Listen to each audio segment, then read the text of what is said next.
আমাদের প্রিয় নবী হযরত মুহাম্মদ সাল্লাল্লাহু আলাইহি ওয়াসাল্লামের একজন কালো সাহাবী ছিল। সকল সাহাবীদের মধ্যে সেই সবচেয়ে বেশি কালো, কিন্তু নবীজির ভালোবাসায় যারা জীবন দিতে প্রস্তুত সেই সাহাবীও তাদের মধ্যে একজন। প্রিয় নবীও তাকে অনেক ভালোবাসতেন। একদিন সেই কালো সাহাবীকে নবীজি বললেন, তুমি সারাক্ষণ আমার সাথেই থাকো, তাই আমি তোমার কাছে কিছু কথা জানতে চাই।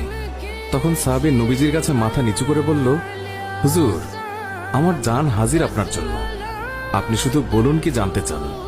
তখন নবীজি বলল, তোমার বিয়ের সময় হয়েছে, তুমি কি প্রস্তুত? কালো সাহাবী মাথা নেড়ে বলল, হুজুর, আমি এত কালো, আমার কাছে কে মেয়ে দেবে? নবীজি বলল, তুমি বিয়ে করবে কিনা বলো, তোমার জন্য আমি মেয়ে দেখব। এই কথা শুনে কালো সাহাবী খুশিতে কেঁদে ফেলল আর বলল, হুজুর, আপনি আমার জন্য মেয়ে দেখবেন, আমার কাছে এর থেকে বড় পাওয়া